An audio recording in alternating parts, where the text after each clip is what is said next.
안녕하십니까. MBS 초대석의 임정빈입니다. 베트남 수도 하노이에서 열린 제2차 북미 정상회담이 기대했던 공동 합의문을 내놓지 못한 채 끝이 났습니다. 그러나 전문가들은 북미 양국이 곧 협상을 재개할 것으로 전망하며 이럴 때일수록 미래를 내다보고 남북 협력의 끈을 놓지 말아야 한다고 이야기합니다. 그래서 오늘 초대석에서는 우리민족 서로돕기 운동의 강영식 사무총장님 모시고 농업 분야를 중심으로 남북 협력의 방향과 새로운 패러다임에 대해 함께 이야기해 보도록 하겠습니다.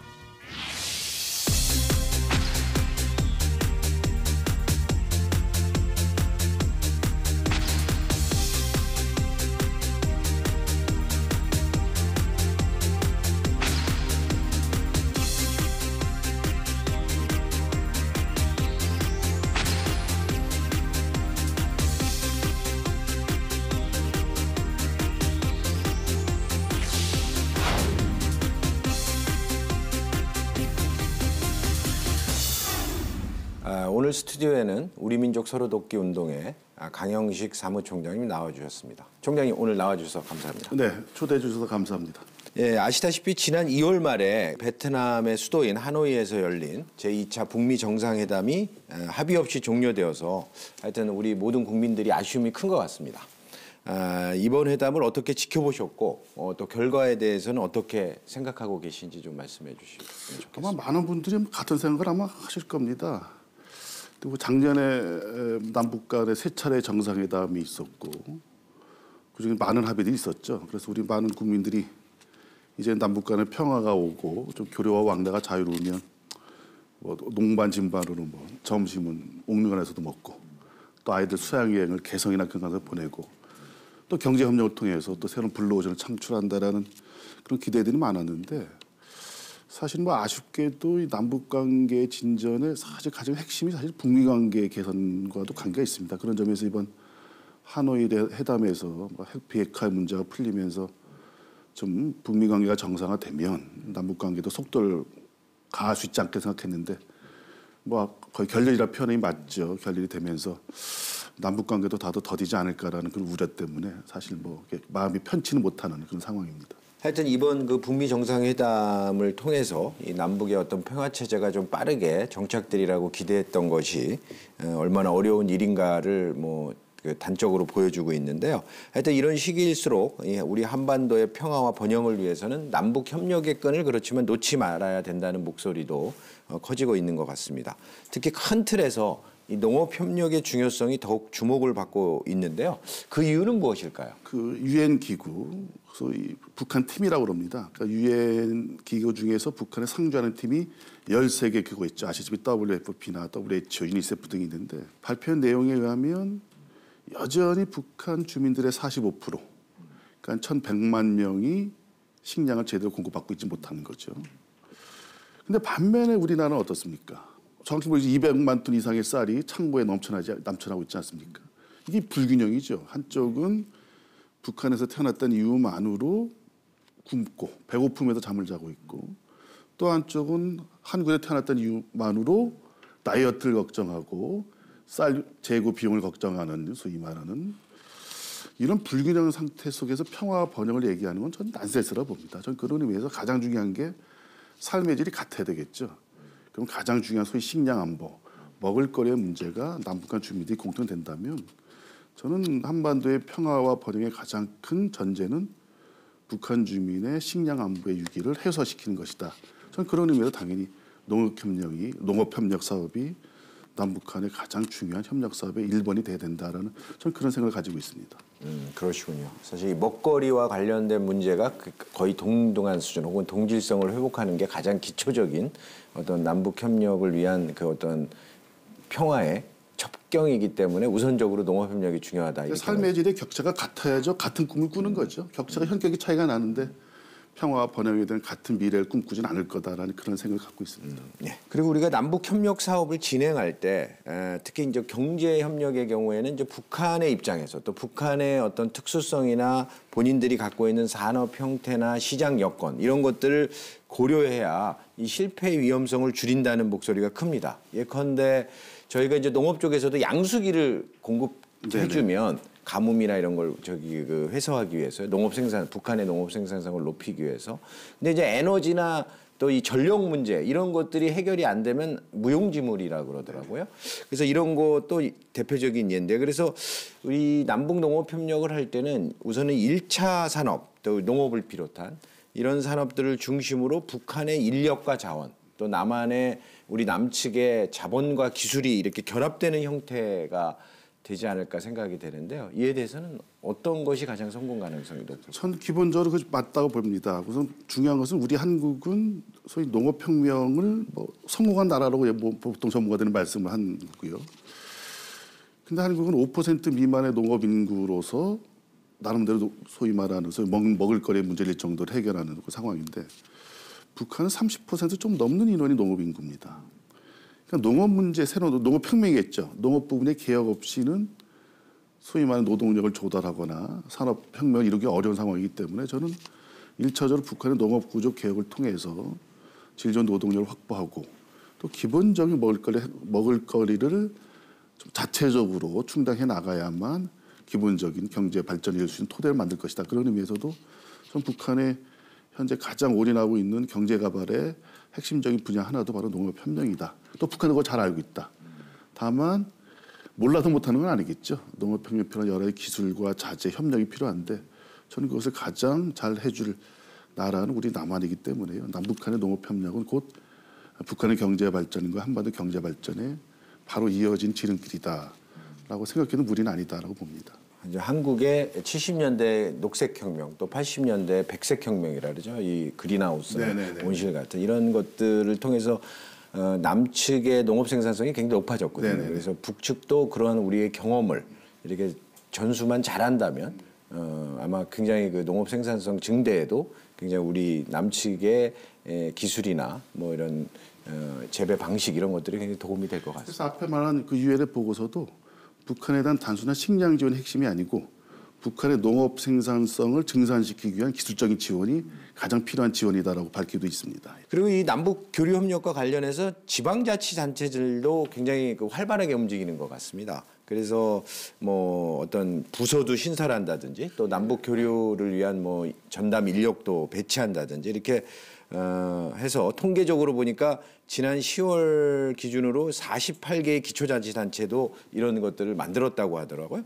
가장 적극적인 지자체는 어디가 있나요? 우선 광역 기초단체가 17개죠. 17개 광역 지자체가 조례를 만들고 기금도 만들었죠. 그래서 17개 지도단체가 갖고 있는 기금의 총액이 한 1,000억 정도 가까이 됩니다. 그 나머지 30여 개는 사실 기초자치단체입니다. 근데 기초자치단체는 경기도와 강원도, 전라북도에 집중돼 있습니다. 왜냐하면 전라북도는 농업도시라 또 특이한 경우인데요. 경기도와 강원도는 접경 지역 아닙니까? 그러다 보니까 이 북한 남북 협력의 문제가 곧 도와 시의 정책 행정의 문제이기도 하겠죠. 그런 의미에도 되고 있는데요. 저는 좀 바람직한 것은 사실 지자체가 그동안에 대북 사업을 해나가면서 하는 문제가 지속성이 없었다는 거였습니다. 자주 담당 공무원이 바뀌면서 전문성이 쌓여지지 않는 거죠. 그런 차원에서 최근에 경기도가 국을 신설했고 평화협력국, 그리고 서울시도 남북협력 담당관 국도 만들었고, 그리고 인천시도 과를 만들어서 더러 남북협력을 담당할 수 있는 전문적인 조직 기능을 갖추고 있다는 의미에서는 저는 상당히 준비를 좀 많이 하고 있다라고 좀 평가하고 싶습니다. 더불어민주당의 김영건 의원님이라고 이 농해수위 의원이 계신데요. 하여튼 남북 경협의 마중물로 이 농업 협력이 굉장히 중요하다고 얘기를 하시면서 특히 필요한 사업이 뭐 아프리카 돼지 열병이라 그러죠. 뭐 현재 우리 국내에는 발병은 안 했지만 이제 돼지 양돈에 굉장히 그 심각한 질병인 가축 질병이고요. 또 아마도 산림이나 농업 중에도 병해충 관련 이런 그런 병해충 협력 뭐 이런 것들이 굉장히 중요하다고 제안을 했습니다. 이에 대해서는 어떻게 생각하시나요? 저희가 지금 수의학계 쪽하고도 좀 준비를 하고 있는데요. 또 지난 11월에 우리 서울대 수의대 우희정 학장님도 가시고 동양물산의 윤여동 물산 대표도 가서 협의한 내용인데요. 지금 이 아프리카 돼지열병이 굉장히 큰 재난의 수준이죠. 근데 전 전문가 안에서 정확히 모르겠습니다만 중국을 점령했다고 그러더라고요. 중국에서도. 예. 그러다 보니까 중국과 북한은 상당히 교류가 있습니다. 물자와 사람의 교류들이. 그런 상황에서 현재 북한의 돼지 사육 상황이 이 아프리카 돼지열병이 많이 퍼지지 않았을까 우려가 있는 거죠. 그렇다고 한다면 사실 현재는 좀 난세스죠. 휴전선이 있기 때문에 열병이 남쪽으로 안 온 걸 뿐이죠. 그런데 앞으로 사람과 물자와 같은 교류가 있다고 한다면 장담 못한다. 저는 그런 의미에서 남북 간의 교류 협력 활성화도 중요하지만 그걸 통해서 생길 수 있는 여러 가지 재해들, 대표적인 것이 이 열병이라고 봅니다. 그런 것을 미리미리 좀 대비하자는 얘기고요. 그 얘기는 뭐 지난 9.19 평양선언에도 양정 합의한 내용이 감염병 합의를 했습니다. 결핵과 말라리아. 그런데 저는 그것을 좀보다 확대해야 된다고 봅니다. 이 감염병의 70%는 인수공통이거든요. 저희가 옛날에 사스라든지 메르스는 아프리카 돼지열병처럼 인간에게 옮기지 않는 생각했는데 인간을 옮긴 거 아닙니까? 저는 그런 의미에서 인간에 대한 전염병만이 아니라 이런 수의방에 가축에 대한 전염병도 같이 동시에 해서 그래서 소위 말 청정한 한반도를 좀 만드는 그런 차원에서 본다면 전 남북한이 협력해서 좀 청정한 특히 수의방역의 공조 체계를 만드는 것도 상당히 중요하다고 보고요. 그것은 중장기로 축산 협력의 전제가 돼야 되겠죠. 우리가 뭐 가까운 북한으로부터 상황이 좋아서 돼지고기를 수입해 먹는다고 할 때 북한이 구제역에 걸리면 어렵지 않습니까? 닭도 마찬가지. 그런 의미에서 북이 아프리카 돼지열병만이 아니라 구제역이라든지 또 조류인플루엔자에서 보다 청장 국가가 될 수 있도록 협력해 나가는 것이 굉장히 중요한 축산 협력 사업의 핵심 키워드다라고 생각을 합니다.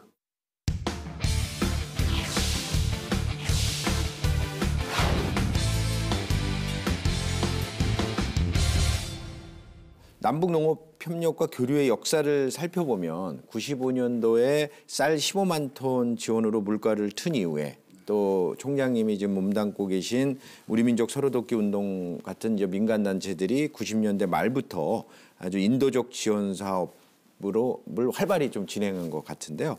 그간의 남북농업협력 및 교류의 역사를 좀 약간 간략하게 우리 시청자들에게 설명을 해주시면 좋겠습니다. 사실 대북 지원이란 말 앞에는 꼬리표가 붙습니다. 인도적 대북 지원입니다. 그 인도적 대북 지원의 역사는 한 20년 넘어가고 있는데요. 잘 아시겠지만 북이 1995년, 96년도에 고난의 강행군이라고 하죠. 그래서 많게는 뭐 200만 명, 적게는 80만 명의 아사자들이 발생했다는 통계가 있는데요. 그럼 뭐 민간단체 그런 의미에서 인도적 대북 지원 나섰고 그럴 땐 주로 먹는 거였습니다. 쌀은 뭐 비싸고 쉽지 않았기 때문에 주로 옥수수, 밀가루, 의약품들을 주로 보냈는데 김대중 정부가 98년도 들어서면서부터 남북관계가 좀 진행이 되다가 2000년에 6.15 공동선언 있지 않습니까? 그 전후로 매해 한 20만 톤, 40만 톤의 쌀을 지원하기 시작했죠. 그러니까 대한민국 정부 또 국제기구가 4, 50만 톤의 쌀과 밀가루를 지원하는데 민간이 1, 2만 톤인 같은 게 중요한 건 아니게 되었고 그런 거 북이 판단하고 있습니다. 북이 요청한 것이 2000년 1년부터 개발협력의 지원을 요구했습니다. 그래서 단순한 식량보다도 식량을 증산할 수 있는 기술과 농기계와 농자재를 지원해달라. 그래서 2001년 이후부터 뭐 저희 단체나 많은 단체들이 소위 말해서 농업 기술을 위한 여러 가지의 방법들. 또 하나는 생산 증산성을 위한 농자재. 핵심이 농기계입니다. 농기계가 앞에 말씀 백색혁명의 존재가 된 비닐하우스. 이런 지원을 했죠. 즉 중앙정부는 대규모 식량 지원, 민간단체는 소규모지만 중장기적 농업개발 지원 사업. 그런 양측이 진행이 돼 나가다가 2008년 이후에 사실 중단이 돼 왔습니다. 좀 그런 의미에서 지난 10년이죠. 2000년부터 2008년, 9년까지 대북 지원 사업의 가장 의미 있고 성과 있는 사업이 뭐냐면 전 농업 사업을 듣고 싶어요. 북한의 농업을 변화시켰고 농법을 변화시켰지 않습니까? 근데 2008년 이후부터 뭐 지나니까 10년간 또 중단돼 왔지 않습니까? 그렇죠. 그럼 앞으로 우리가 뭘 해야 될 거냐? 그래서 옛날로 되돌아가겠다고 되는 게 아니니까 그래서 저희들이 작년에도 몇 번 평양 협동농장에 가면 느낀 것은 지난 예전 7, 8년간 우리들의 요구, 우리들과 협력 사업을 통해서 농법을 변화시키고 또 남쪽 일청을 통해 협동농의 생산을 증대시켰는데 10년 동안 남쪽이 지원이 없었죠. 그러니까 옛날 방식으로 돌아갑니다. 이양법에서 옛날 못자리 냉상 방식으로 되돌아가는 거죠. 근데 되돌아가서 다시 10년 만에 나타나서 남북관계 좋아졌는데 다시 한번 시작해봅시다. 그러면 그쪽 협동농장 관계자가 고맙다고 할까요? 제가 고맙다고 하지 않고 됐습니다. 우리가 알아서 하겠습니다. 저는 가장 마음이 아픈 게 10년 동안 쌓아온 신뢰를 한두 해에 싹 무너져 버린 게 굉장히 마음이 아프고 그런 신뢰를 다시 만든다는 게 굉장히 어렵다. 그래서 정치 지도자들이나 정치권에서는 번영과 번영, 뭐 평화, 번영, 다방면의 교류 협력을 얘기를 하지만 실제 민간단체들은 현장에서 일하지 않습니까? 북한 주민들의 현장에 일하는 분들과 같이 다시 신뢰를 회복한다는 것이 참 어렵겠구나라는 것을 좀 많이 느끼고 있고요. 참 그런 어려움들이 있습니다, 사실은. 예. 아, 그렇게 투 트랙으로 그 과거에는 이루어졌군요. 하나는 중앙 정부는 뭐 이렇게 대규모 쌀이나 이런 지원을 해줬고, 예. 또 민간 단체들은 오히려 그 물고기 잡는 법과 관련되는 뭐 농자재나 비료나 뭐 이런 또 뭐 농기 이런 걸 지원해주면서 농법을 좀 해주고 이런 걸 하셨군요. 정부가 주로 쌀 비료를 지원했고 정부가 농기계라든지 뭐 비닐하우스 농자재를 지원한 건 아니죠. 대다수가 그것이 지자체 민간단체 지원했고 그것이 두 개가 서로 역할 분담이 됨으로써 북한의 식량난이라든지 또 농업 생산을 증산시키는 데 상당히 기여했다고 저는 뭐 자평하고 싶습니다. 그러면 좀 전에 말씀하셨던 우리가 이제 2008년 이후로 남북 농업 협력이 없어지면서 교류 협력이 이제 안 되니까 그 과거로 북한의 농업 기술이든 뭐 이런 농법이 돌아갔다고 하셨는데 그 이유는 뭘까요? 일반적으로 한번 전수가 되면 이게 저는 뭐 우리가 좋았다면 그 북측에서도 계속 그거를 유지하거나 지속하려고 하는 노력이 있었을 것 같은데요. 단적으로 우리나라 논이 많이 줄었지만요. 우리나라 논이 예전 100만 헥타르까지 됐습니다. 지금 60만 헥타르 논의 면적인데 그때 나는 지금 현재 작년 보니까 한 60만 헥타르에서 나는 쌀의 양이 420만 톤 되더라고요. 근데 북도 60만 톤 됩니다. 그럼 북은 얼마가 나냐? 220만 톤밖에 안 납니다. 그러니까 헥타르당 우리는 6톤이 나는데 북은 4톤이 안 나옵니다. 뭐 같은 벼를 심는데요. 물론 벼 종자는 다르지만 이유는 농법과 자재죠. 그러니까 가장 핵심적인 것이 갖고 있는 것이 농법의 문제죠. 북은 소위 주체농법, 재래농법을 그동안 몇십 년을 해왔고 우리는 농업혁명을 통해서 이양법을 만들지 않았습니까? 근데 아시겠지만 이양법의 핵심은 소위 못자리 비닐을 통해서 이양묘를 심는 방식이죠. 그럼 거기에만 농기계가 들어야 되겠죠. 남쪽의 지자체와 민간단체의 그런 시범적인 개발 사업을 하다 보니까 그것이 북의 현장 전문가들이 아는 거야. 아, 이게 훨씬 더 농업 생산에 좋구나. 그러니까 그 방법을 받아들이죠. 그게 2005, 6년부터 받아들입니다. 그러면 거기에 상당 기간의 농장이 보장돼야 됩니다. 비닐방막이라든지 그걸 적게 심을 수 있는 소위 이양기라든지 그 핵심은 벼를 빨리 베야 되잖아요. 우리가 벼 손실이 없는 가장 큰 핵심적인 이유는 콤바인이었습니다. 그런데 북은 콤바인이 없지 않습니까? 적잖은 형태의 콤바인이 지원돼 나가도 이것이 돼야지만 북이 농업이 변해라 나가야 되는데 아쉽게도 2008년도에 일체 비닐방막 한 롤을 보낼 수가 없었습니다. 그러니까 북의 입장에서 10년이 지나니까 그 비닐방막을 어디서 구합니까? 엔달로 돌아가는 겁니다. 그래서 그렇군요. 어쩔 수 없이 새로운 농법에 적용할 수 있는 뭐 비닐과 같은 또 혹은 또 수확할 때 손실을 줄이는 뭐 콤바인 같은 이런 것들에 대한 지원이 없으니까 돌아갈 수밖에 없습니다. 예, 알겠습니다.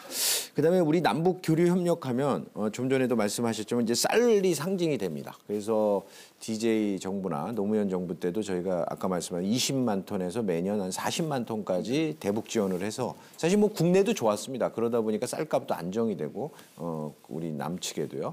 굉장히 서로 윈윈이 되는 어떤 쌀 지원 사업이 있었는데 근데 그 당시에도 좀 일부 있었지만 또 최근에도 이런 걸 뭐 해주는 거에 대해서 이 퍼주기 아니냐 뭐 이런 비판적 시각도 존재합니다. 이에 대해서는 어떻게 생각하시나요? 단 한 톤의 쌀도 북에 주면 안 된다. 이게 퍼주기론이고 퍼주기론의 배경에는 북한 붕괴론이 있습니다.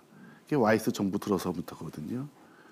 94년도에 김일성 주석이 죽고 나서 붕괴한다 보지 않았습니까? 또 마찬가지로 2000년 중반에 김정일 위원장 죽고 나서도 소위 말하는 붕괴하는 북한에 왜 수혜를 하느냐라는 입장이 퍼주기론의 대표적인 거거든요. 근데 반대로요. 대한민국 정부와 국제사회도 중요했지만 대한민국 정부가 한 250만 톤 정도 7년 동안 줬죠. 2001년부터 몇 년까지 주고 그것을 통해서 소위 말하는 북한 인민들의 식량난을 해결하고 그걸 통해서 북한 인민들의 생활을 향상시키는 게 기회다 보면 과연 어느 게 도움이 되냐. 그러면 2000년부터 퍼주기 주면 안 된다. 북한이 붕괴할 때까지 또 북한의 체제가 변할 때까지 지원하지 않는다는 논리를 갖다 그랬으면요. 그냥 북이 붕괴했을까요? 변했을까요? 저는 그렇지 않았겠죠. 현재 상황으로 본다면. 그 대신 북한의 인민의 삶은 더 고난해졌겠죠. 퍼주의 개념은 우리가 단돈 1원을 주더라도 그것이 전혀 쓸데없이 효율성 없이 사용됐다면 퍼주기겠죠. 근데 단 100을 주더라도 그것이 정말 효율적으로 사용됐다면 그건 잘 주기가 될 겁니다. 제 얘기에는. 평가를 우리가 그동안에 줬던 250만 톤의 쌀이 과연 제대로 북한 인민들의 삶의 질의 향상에 도움이 됐느냐로 따져봐야 되겠죠. 근데 그걸 따지지 않지 않습니까? 근데 하나의 문제는요. 정말 김대중 정부의 정책이 약간 문제이기도 했습니다만 쌀 지원이 인도적 지원이 아니었고 경협이었습니다. 그러니까 지금 경협으로 갖고 있는 무연탄 걸 받지 못하는데 그래서 제가 제일 아쉬운 거는 이명박 정부입니다.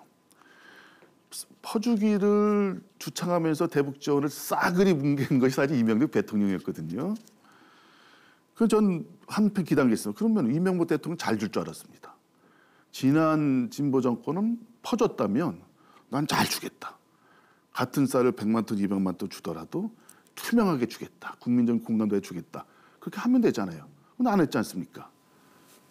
그건 그때 박광자 사건이나 뭐 이런 거에 또 여러 이벤트 가지였죠. 예, 예. 안 좋은 게 있어서 그게 이루어진 거 아닐까요? 그러니까 전 퍼주기에 제 말씀 퍼주기에 반대는 나름대로 그럼 효율적이고 투명하게 줘야 되는 잘 주기인데 반대가 뭐가 되냐 안 주기가 된 겁니다. 제 말씀은 적어도 인도적 대북 지원이라는 측면은 정치 군사적 상황과 관계없이 돼야 된다는 원칙이 있는 건데요.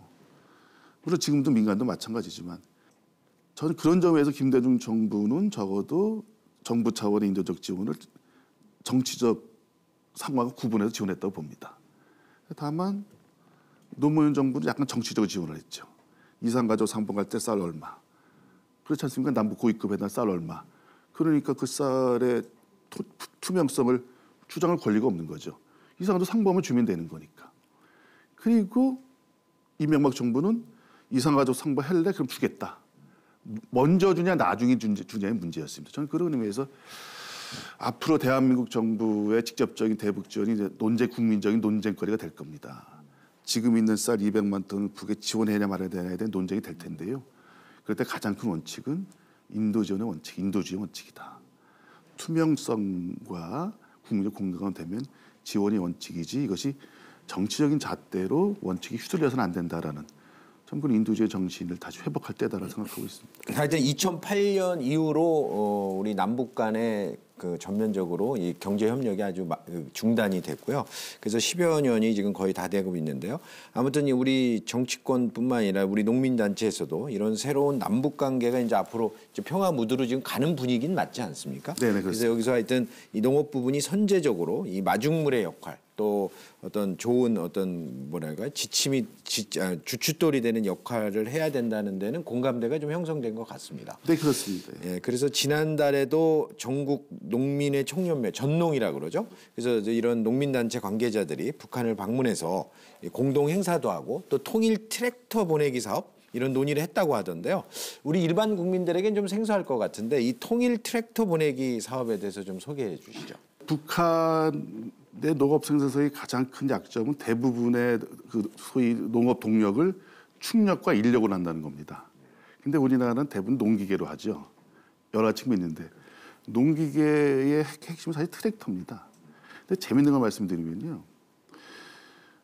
우리나라 농기계의 혁명은 70년대 대동경운기라 보통들 얘기하지 않습니까? 그때 70년대 우리는 10마력짜리 대동경운기를 3,000대 만들었다고 합니다. 근데 북은 28마력짜리 뜨락토르라고 하죠. 러시아 발음으로. 천리마 28호입니다. 그게. 28호를 3만 대 만들었습니다. 그러니까 10마력짜리 3,000대 만든 남쪽과 28마력짜리 트랙터를 3만 대 만든 북과 경쟁은 안 됐죠. 근데 지금은 북이 여러 가지 경제나 여러 가지 있지만 농계가 확 죽었습니다. 뭐 트랙터 저로 가동을 못 하고 있죠. 그러다 보니까 밭갈기부터 시작해가지고 전반적인 경우 작업이 안 되니까 농업 생산이 확 떨어지는 거죠. 그러니까 전농 같은 농민분들이 너무나 잘하는 거죠. 트랙터 한 대면 몇 헥타를 한 번 할 수 있는데 그거를 사람 손과 돼지 손에 아주 소력 충력에 의존해 하는 것이 답답하고 진짜 도와주려면 트랙터를 보내야 된다. 전 농민들은 당연히 할 수 있는 생각이라고 봅니다. 그래서 트랙터 보내기 운동. 근데 다만 그동안 민간 단체들이 농기계를 많이 보냈습니다. 깜짝 놀라실 겁니다. 막 대동경운기나 경운기를 1,000대 이상 보냈고 이항기, 콤바인도 300대 이상 보냈죠. 근데 유일하게 못 보낸 게 트랙터입니다. 왜냐하면 그것이 현재 유엔 제재와 관계없이 소위 말하는 적성구 교육금지, 소위 말하는 전략물자입니다. 트랙터는 스프링이 있기 때문에 대포를 끌는다는 얘기거든요. 그래서 정확하지 못하면 45마력 정도 이상이면 지원할 수가 없게 돼 있습니다. 그런 의미에서 그동안 민간단이 트랙터 지원하지 못했거든요. 근데 농민분들 역시 용감하신데 뭐 한 15대 정도 만들어서 한 매덕 한 10억 정도 먹고 줬는데 많이 좀 모금하셨더라고요. 그래서 일단은 뭐 그분들이 모금하셨으면 저 북하고 협의해 나가지고 당장 못 보낸다면 상징성은 있으니까 정말 북이 필요한 어떤 농기계인데 협의해 나간다면 또 그걸 보내더라도 기금을 내주신 분이 이해를 하시겠죠. 예. 못 보내도 당장 갖고 있는 건 또 너무 좀 문제가 있을 것 같습니다. 북측의 농업 생산을 높이려면 인력이나 충력에 의존하는 걸 이렇게 농기계에 의존해서 이 생산성을 높이는 거는 필요할 것 같은데 앞으로 어떤 방향으로 이런 농기계 지원 사업이 이루어져야 될까요? 그러니까 하나는 사실 경협입니다. 국내 농기계도 어렵죠. 앞에서 말씀드린 이항기 1,000대, 경운기 1,000대, 콤바이 3,000대 그 돈이 누구한테 갑니까? 국내 농기계 회사한테 가는 거죠. 근데 지금 현재 우리 국내 농기계에서는 포화 상태이지 않습니까? 수출 잡아야 돼 나가는데 북한은 그런 의미의 블루오션이 국가입니다. 우리처럼 똑같이 1,500만 헥타르의 논과 밭이 있습니다. 문제는 돈을 누가 내느냐의 문제겠죠. 그 농기계에. 저는 그런 관점에서 한국 농기계 회사들이나 그 농기 산업에서 적극적으로 대북 사업을 진출해 나가야 되는데요. 저는 뭐 이런 주장합니다.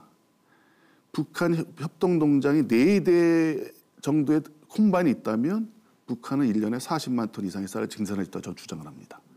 그 객관적 근거가 있습니다. 그게 벼를 베놓고 수확 후 손실이거든요. 대한민국도 80년 이전에 콤바인이 등장하기 전에는 수확 후 손실이 25%였다고 그럽니다. 그러니까 1년에 60만 톤, 70만 톤 쌀이 그냥 버려지는 거죠. 땅바닥에. 예. 근데 콤바인에 들어서 자동 벼베기를 하지 않습니까? 배에서 바로 떨어지죠. 바로 하지 않습니까? 예. 그러니까 25%의 손실률이 5%를 주는 거죠. 전 북도 마찬가지입니다. 전 그런 의미에서 당장 한 해 할 수는 없지만 예를 들면 2,500 협동농장에 10년을 거쳐가지고 4대 콤바인, 10대 이항기, 예를 들면 그다음에 뭐 20대 경운기, 그리고 앞에 말씀드린 뭐 10대의 트랙터. 그래도 10년 안에 북한의 농기계율을 거의 80, 90% 정도로 올리자라는 저는 중장기적인 목표를 가지고 정부와 민간단체가 협력했으면 좋겠다. 저는 그것이 쌀을 주는 것보다 훨씬 더 효율적인 개발 지원이다라고 생각하고 있고요. 저는 그런 중장기적인 계획들을 좀 농기계 회사들이 좀 꾸려서 적극적으로 좀 추진해 나갔으면 좋겠다라는 그런 바람을 가지고 있습니다. 그렇군요. 또한 이 남북 간의 이 농업 교류가 활성화되는 거에 대해서 우리 민간 기업들도 기대가 큰 것 같습니다. 그래서 민간 기업들 특히 그 농자재 또 농기계 아까 말씀하신 이런 그 기업들이 대북 사업 추진을 그래서 추진하고 있는 것 같습니다. 그래서 미리 그 북한의 어떤 농자재 시장을 좀 선점할 수 있는 또 정보도 수집하고 이런 차원에서 진출에 적극적으로 계획하고 있는 것 같은데요. 이런 거에 대해서는 어떻게 생각하시고 또 그런 움직임이 진짜 있는지 좀 말씀해 주시죠. 실제 가능합니다. 그래서 모든 분야에 있고 좀 제가 우리 농림축산부 산하에서도 여러 가지 움직임이 있는데요. 다만 좀 구체화됐으면 좋겠다고 봅니다. 예를 들면 가장 그런 것 같습니다. 크게 보면은 남쪽과 북쪽을 분리해서 보면 한반도의 농업의 생태가 연결되지 않는데 남북을 한반도 생태계 전체로 본다면 농업 부분이 상당하게 완성이 되는 거죠. 지금 무슨 말씀이냐면 정확한 통계인지 기억이 안 납니다. 우리나라가 1년에 외국 뭐 칠레라든지 브라질에서 하는 냉동 돼지고기를 수입하는 게 아마 몇억 달러일 겁니다. 아마. 근데 우리 코앞에 싱싱한 냉장 돼지고기 수입할 수 있는 천혜의 땅을 갖고 있지 않습니까? 북한이라는 땅. 또 북한은 그것이 좋은 게 뭐냐면 그것을 통해서 단백질도 획득하고 또 우리가 처리하기 어려운 소위 축분들을 유기질비로 활용해 나가는 굉장히 큰 도움이 돼 나가는 거거든요. 저는 그런 의미에서 우리나라의 축산업계가 수입에 의존하는 것이 아니라 이제는 남북 간의 축산 협력을 통해서 서로가 윈윈하는 방식들. 전 모든 농자재 분야가 좀 마찬가지라고 보는 거고요. 특히 예를 들면 특영작물 같은 거에 계약 재배를 통해 가지고 수입에 의지 않고 한반도 내에서 우리의 필요한 먹거리들 남북 역할 분담을 통해서 생산해 나가는 저 그런 걸 통해서 뭐 균형 있는 경제 발전을 이룬다는 것. 저는 그런 의미에서 단순히 일반 경제적인 논리만이 아니라 우리 농업 논리를 통해서라도 전 뭐 민족 경제 발전이 충분히 이루어질 수 있다라고 생각을 하고 있습니다. 지금까지는 뭐 농업협력을 얘기하고 있지만 그 가장 먼저 또 가장 좀 더 앞서서 추진되는 건 이제 산림협력인 것 같은데요. 그래서 농식품부에서도 2018년 9월에 평양 공동선언에 이제 양국 정상회담에서 합의한 이 산림협력을 먼저 추진하고 농업협력은 이제 그 뒤에 뒤따라서 하여튼 이 대북 제재 국면이 어떻게 되는지를 보고 추진한다는 아마 방침인 것 같습니다.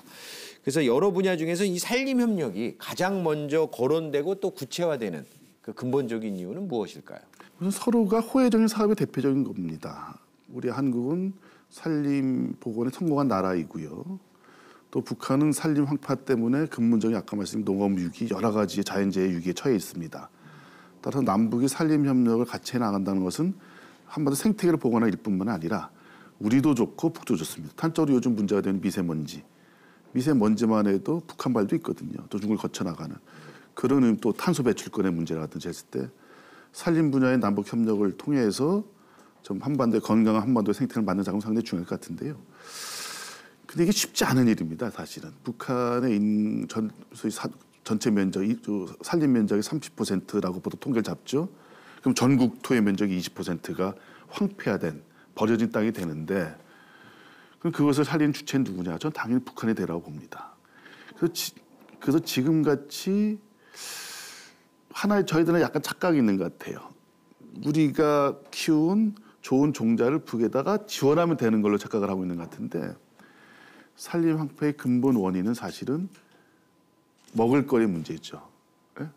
먹을거리 땅이 없으니까 올라갈 수 있는 땅을 밭대기를 만드는 거고. 개간을 해서. 예. 또 연료가 없고 취사가 없으니까 나무를 베는 거 아닙니까? 그래서 산림 복원은 나무 심기가 아닙니다.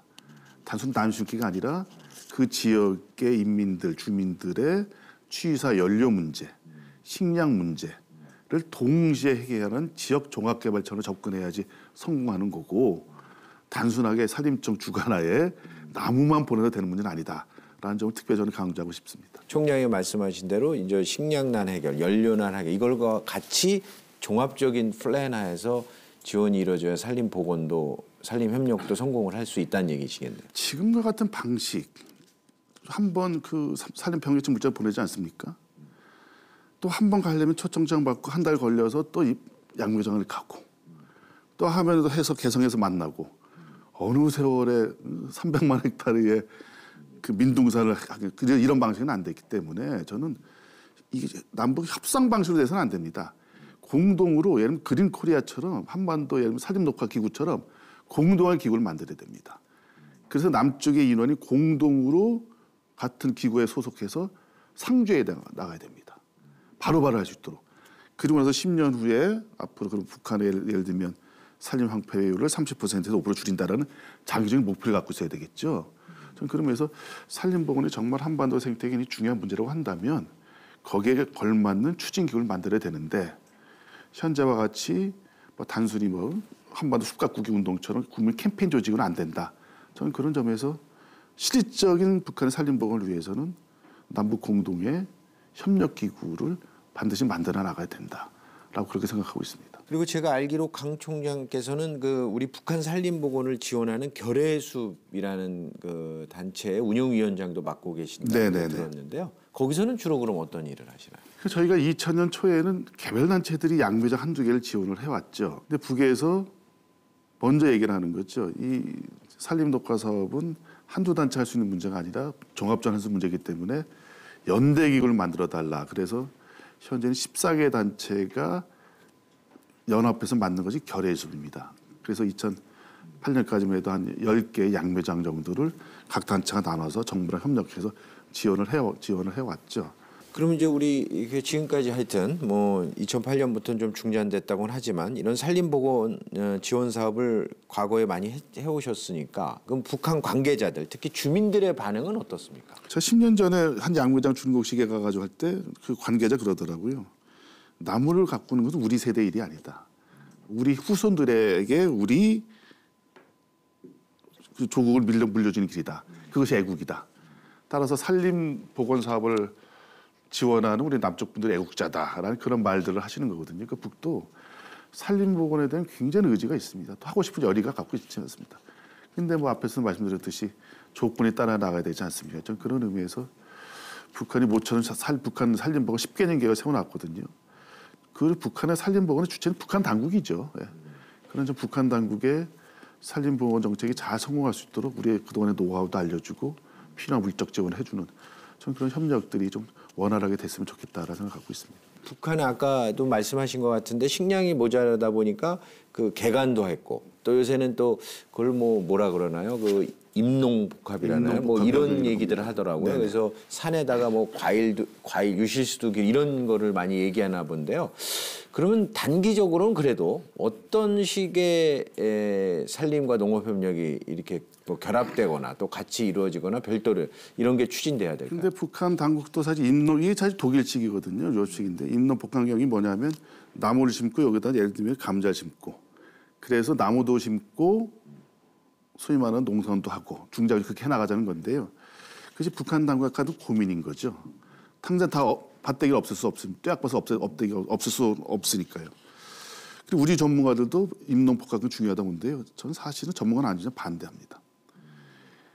우리한테 갖고 있는 착각이 있습니다. 북한이 필요한 식량은 1년에 한 500만 톤이다라는 착각이 있습니다.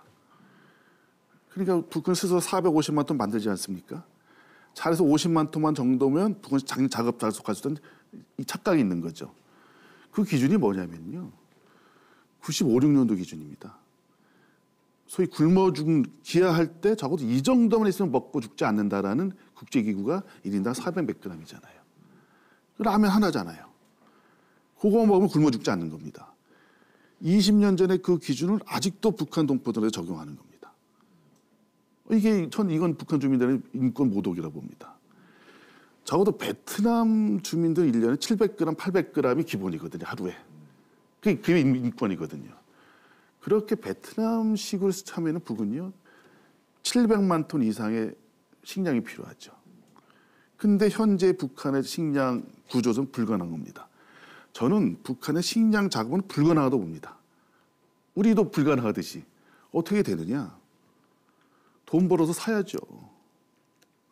북한이 경제 개발해서 필요한 소위 말하는 국가적인 소위 말하는 뭐 해서 돈을 벌어서 인민들의 배급할 또는 인민한테 팔 쌀이라든지 식량들 사서 하는 게 맞는 거지. 나무를 심어서 나무 심고 감자 심고 나무 심고 저는 그런 방식으로 북한의 미래를 예단한다는 거 전 동의할 수 없고 저는 그러면서 산림은 산림보건입니다. 제가 보기엔. 대신 북한의 농업개발을 어떻게 할 것인가 문제에 대해서는 전 북한 당국과 해서 경제적인 논리를 맞춰 나가야 되는 자급자족. 전 북한이 식량을 자급자족 해야 된다는 것은 전 20년 전에 잘못된 도그마라고 저는 그렇게 생각을 합니다. 예, 다른 남북 경제 협력 분야와 마찬가지로 우리 산림 협력에 있어서도 정부와 민간이 긴밀히 협력도 하고 또 정부와 민간이 독자적으로 잘할 수 있는 걸 좀 역할 분담도 하고 이런 것들이 좀 필요할까 싶은데요. 그러면 정부와 민간들이 어떻게 하는 것이 가장 남북 간의 산림 협력을 좀 효과를 높일 수 있는 방안일까요? 저는 명확하다고 봅니다. 그동안 지난 10여 년간의 대북 지원의 구도에 의미가 있었던 것은 정부와 지방자치단체와 각종 민간단체 간의 3자 역할 분담이었거든요. 또 지금은 사실은 정부의 단독 드리블이 심하죠, 사실은. 근데 산림협이 대표적인 겁니다. 그래서 예를 들면은 북한의 나무 심기 위해서는 우수한 종자들이 보급돼야 되지 않습니까? 그 종자 보급, 유전자 그 채취는 정부 아니면 할 수가 없는 거죠. 그리고 거대한 돛단위 양묘장 같은 기술적인 지원 같은 것은 정부가 해나가고 주요한 시군들에 대한 몇 개의 중간적인 허리 양묘장 같은 것은 지자체와 민간단체 할 수 있다고 봅니다. 그 역할 문화를 통해서 하는 거고요. 또 그것이 뭐 현재 남북협력기금이 한 1,500억 정도가 그 북한 살림 지원의 배들이 있지만 약하죠. 그럼 범국적인 캠페인도 필요하죠. 그래서 쉽게 말하면 국민이 북한에 한 그릇 심는데 10,000원이 필요하다. 그럼 10,000원을 내는 캠페인도 필요한 방식이겠죠. 그래서 그런 국민적인 캠페인, 지자체와 민간단체 자발적인 모금, 중앙정부의 기금 지원과 구조적 지원, 제도적 지원 이런 것이 어울려질 때만이 가능한 거고.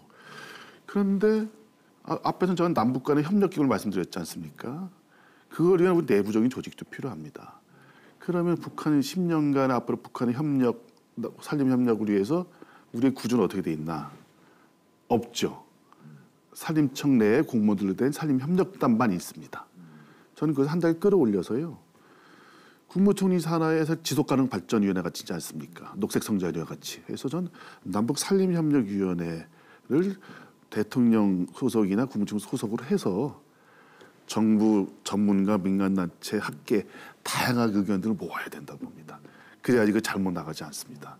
저는 그런 의미에서 산림 녹화는 나무 심기가 아니기 때문에 죄송한 말씀이지만 산림청이 주관해서는 안 된다라고 보고 있고요. 범부처와 민간이 공동으로 협력해야 된다. 먹는 거리도 해당되고 에너지 문제도 포함되어 있기 때문에 그렇습니다.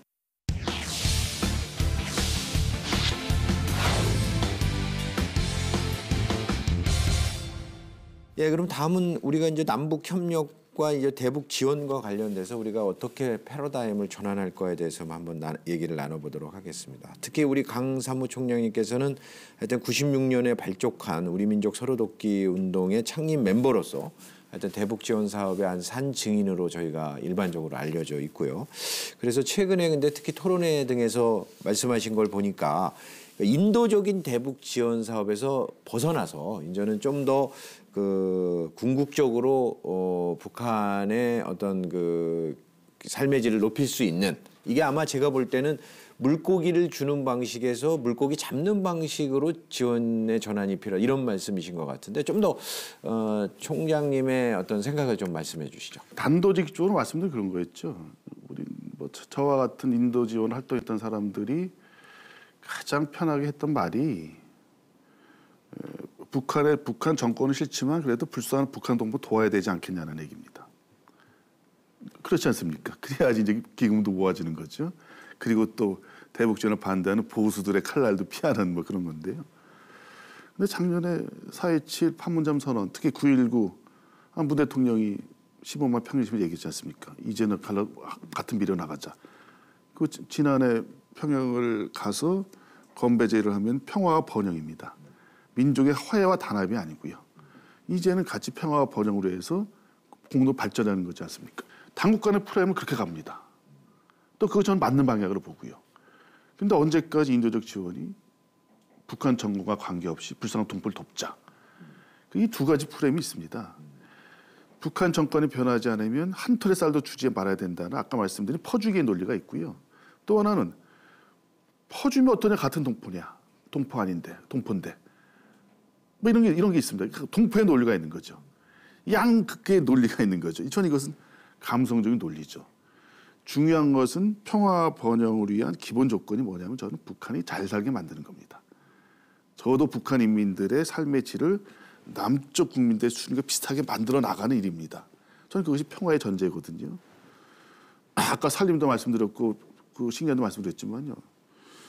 지난번에 유엔 기구가 발표한 것은 여전히 북한 애들의 25%가 영양실조 아닙니까? 만성 영양실조. 그리고 여전히 10%가 저체중이지 않습니까? 저체중이라는 애들은 조금만 설사병 이런 게 오면 급속도로 영양실에 빠지거든요. 급속. 그래서 죽어가는 겁니다. 그래서. 근데 대한민국 우리나라 남쪽은요. 저체중이 없어요. 특이 체질을 빼면요. 대신 10%가 있습니다. 그게 과체중입니다. 아니 한쪽은 10% 아이들이 저체 빼빼 말라가고 있고 한쪽은 10%가 뚱뚱해지는데 이런 상태에서 평화 번영 얘기하는 거 전 솔직히 말해서 그건 사기다라고 봅니다. 사기란 말이 좀 죄송한 말씀이지만 애들이 태어나서 같은 정도의 영양 상태를 유지하고 같이 커나가야지 그것이 평화 번영의 전제 아니냐라는 거죠. 저는 그런 의미에서 앞으로 인도적 지원이 그냥 불쌍한 동포 돕는 개념이 아니라 한반도의 평화를 위한 가장 기본적인 것은 아이들을 포함해서 남북한 주민들의 격차를 해소하는 거다. 격차 해소를 통해서 평화에 이바지하는 거다. 저는 그런 의미에서 이제 단순 인도적 측면이 아니고 평화 번영의 측면에서 좀 패러다임 시프트를 해야 되지 않냐라는 생각을 갖고 있는데 아직은 뭐 그리고 95년부터 이렇게 북한 지원 사업을 많이 하셨는데 그러면 북한 한 몇 번 정도 가셨고 또 가셨을 때 그런 어떤 개발 협력 관련 지원으로 우리 한국 정부 말고 국제기구나 뭐 다른 선진국들이 북한을 좀 이런 거는 의미 있게 도와주고 있구나 이렇게 느끼신 게 뭐 어떤 사업이 있는지 있으시면 좀 얘기해 주시죠. 상당히 많이 갔다 왔습니다. 예. 상당히 98년부터 저희가 일을 하면서 벌써 6개 정권이 지났죠. 그러니까 이 대북 지원하는 많은 단체들 중에 상당한 단체들이요. 사실 개발 단체들입니다. 월드비전이나 뭐 기아대책이라든지 군대버스 같은 3세계 지원까지 하는 단체들입니다. 개발 협력이 일어나죠. 그러니까 저희 같은 우리 민족 서로돕기원회 몇 개 단체는 대북 지원만 하는 시민운동차로 지원하는 단체죠. 관점이 약간 다른 게 있는데요. 그럴 때 개발 협력하는 국제 NGO에서 활동하는 활동가들이 대북 사업을 하면서 느끼는 게 있습니다. 보람과 성과를 찾는다는 겁니다. 물론 3세기 지원을 폄하하자는 건 아니죠. 그 말씀은 북은 아주 웰 디벨롭, 아주 잘 개발되진 않았었지만 적어도 몇십, 10여 20년 동안에 아까 천리마 28호를 3만 대 만든 나라 아닙니까? 사회주의적 개발을 경험한 나라입니다. 채도와 기술이 있는 나라죠. 조금 더 도와주고 협력해 나가면 좀 북이 번영한 국제사회 정상화가 될 수 있다는 충분한 가능성이 있는 거죠.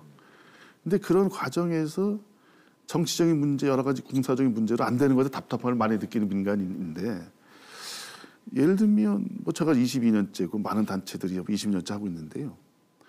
20년 대북 지원 활동을 해나가면서 보람이 없고 성과도 없고 왜 하나 싶으냐면 누가 하겠습니까 그거를.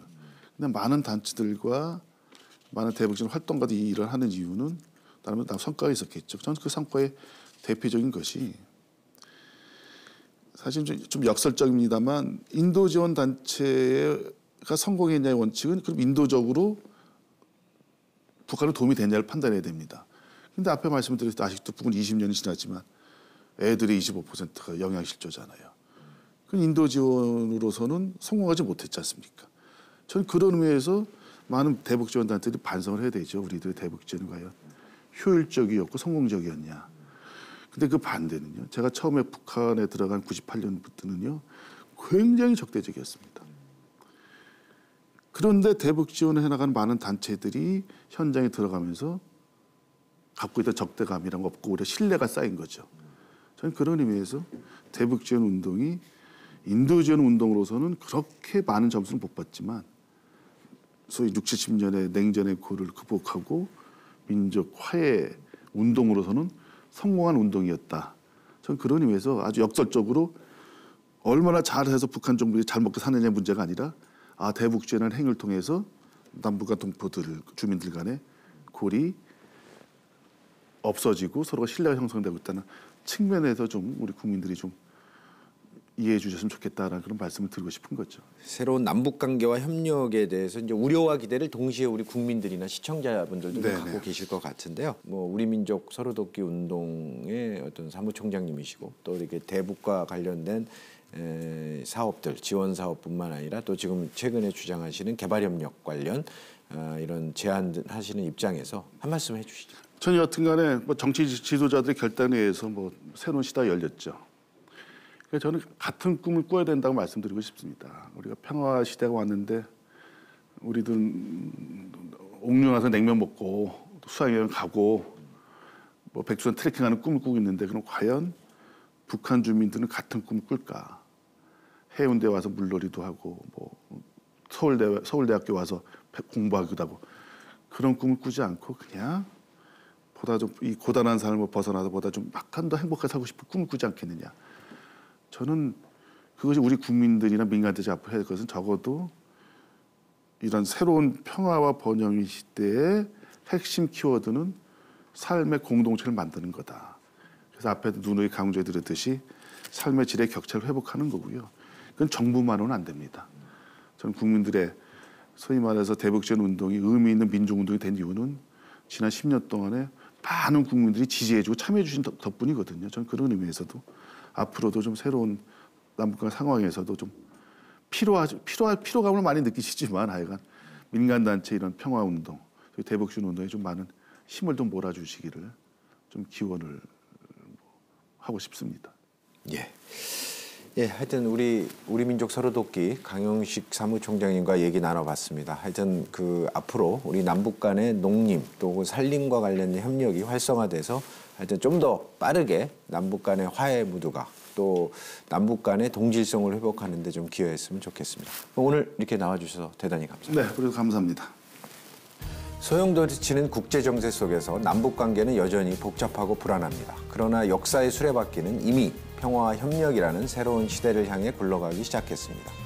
남북 농업교류는 농산물 수입 개방과 기후변화의 위기에 처한 우리 농업의 활로를 열어줄 것으로 보입니다. 아울러 농기계, 비료 등 국내 소비 감소로 어려움을 겪고 있는 농산업계에도 재도약의 기회가 될 것입니다. 우리 농업이 평화시대 마중물로 남과 북을 잇는 가교 역할을 넘어서 남북 경제협력의 핵심 분야로 발전할 수 있기를 기대합니다. 함께해 주신 여러분 고맙습니다.